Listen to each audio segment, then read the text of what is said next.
Hello and welcome to Wolfman Gaming. This is my Metro Exodus Good Ending walkthrough, and this is Mission 0.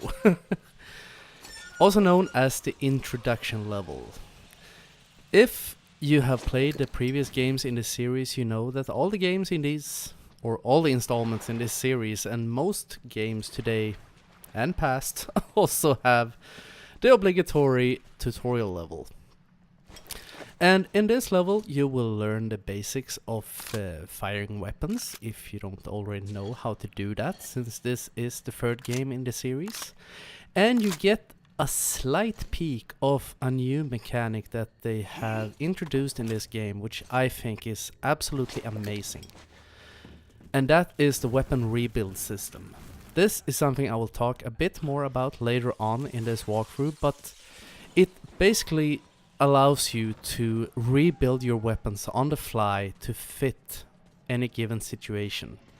You pick up weapons throughout the game, you can strip them for parts and install them on other weapons, which I will do from time to time, and I think it is a really fun mechanic, and I'm really glad they put it in. But either way, in this tutorial level, as I said, we will learn the basics of combat, but I'm gonna skip most of the combat here. And as you may see, I put away my weapon. If you press right on the D-pad, Artyom will sheath his weapon, and that allows you to move faster.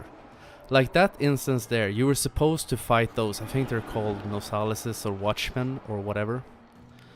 But I just headed for the exit in the train car. Also this fight right here, that you can engage in if you want to. But it is, as far as I know, an infinite spawn, so the best course of action is to just run straight through that room and head for the door and get the fuck out of there as fast as possible. Because they will not end. Or they may end you. Also, here at the beginning of the game, or throughout the game, there are some unskippable cutscenes, and here at the beginning there are quite a few of them. Since this is a walkthrough and through the magic of editing, you will not be seeing any of them. I have trimmed out all of it, I think. Maybe just a few seconds here and there, for fluidity's sake. But that is something I wish that you could have skipped. I've never been a big fan of when NPCs just stand around talking and you have to listen to them and you cannot move on in the game. And this is also one of those parts where you have Anna with you. And Anna is a really good sniper, but she is not super fast. As with all the NPCs in this game, there are a few instances, one or two, except for this one, where you have an ally with you and you have to adapt to their pace. But it is a very minor thing in the grand scheme of things, so it's not something to get hung up on. And here I'm just waiting for Anna to move further into the room, which will trigger a bunch of watchmen to come in. And when she says that, "Did you hear that?" or something like that, I like to back up into this bathroom. And if you want to be really sure, head into one of these bathroom stalls. Because the AI will aggro towards her. And if you want to have an as easy time as possible, we try to skip combat whenever we can. So I'm standing in here, I'm just aiming. If one of them would turn their attention to me, I can use the door as a choke point. But if you don't do anything, you just stand in here, wait around, she can hold her own, she will take them all out. And the part coming up was quite funny. When I first started playing this game, I was planning on doing a blind playthrough for it, like I did on Call of Cthulhu, which was really fun to do. But since I was talking constantly, I wasn't really paying attention to what Anna was saying. So when you get out into this open area, you're gonna see me right now, I'm gonna run straight up to that bus and crouch down. because a herd or a flock or whatever you call it of watchmen are coming. And Anna asks you if you want to just let them pass or engage them in combat. I didn't hear that bit. I missed that.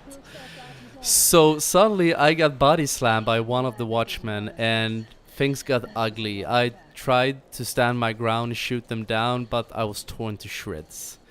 And after the game spawned me in again, I realized, oh, I actually got the option of not engaging these assholes.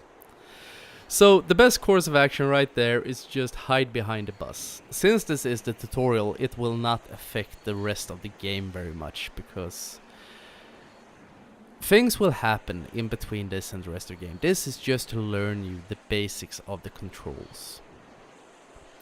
And the menu system in this game, I have talked at great length at how great the menu system is in the older games.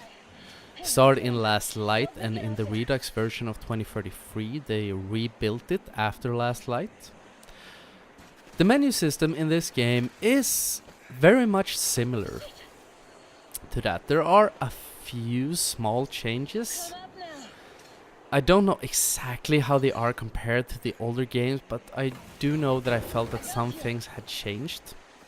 But I didn't have such a recent memory of the old games, and I didn't want to replay them just to check out what they had, what it was that felt a little bit off. But one gripe I have with it that I'm actually gonna talk about is the filter swap.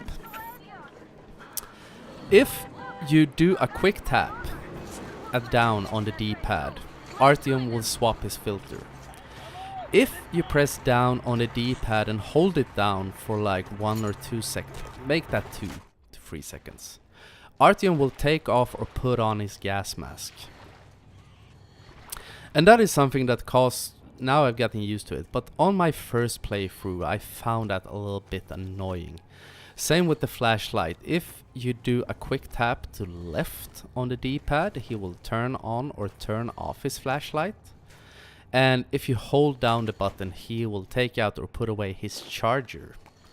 You know, this, that is also something that's been in both the previous games.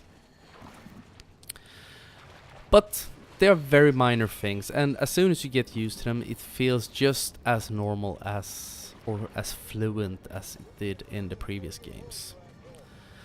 And also, you do have the weapon rebuild system, and you also have a portable workbench in this game, your backpack, where you can make medkits and stuff like that on the fly. So they have taken out the military round system where you would buy things at the markets. Also, really fun mechanic. I think it was a great addition to this game. Because sometimes you're in a shitty situation, you run out of medkits, there's not a vendor in sight, you can't find any. But you pick up resources in this game. Maybe I should have mentioned that before. You pick up mechanic resources or chemical resources. I will get more into this later on in the guide. Don't you worry. But it is a really fun mechanic, and I think it's a great addition to the game. I've had so much fun with it, and also the fact that you can make your weapons fit any given situation if you have found the spare parts for it before. And now we are being slightly shown the stealth mechanics. We're gonna get more into that in the next episode actually. But we are getting quite close to the end of the first episode. So before we end it, I want to welcome you to this walkthrough. I hope you will enjoy it. I know I have enjoyed recording it, and I hope you will find it helpful. And as always, I want to thank you very much for watching. And until next time, this is the Wolfman signing off.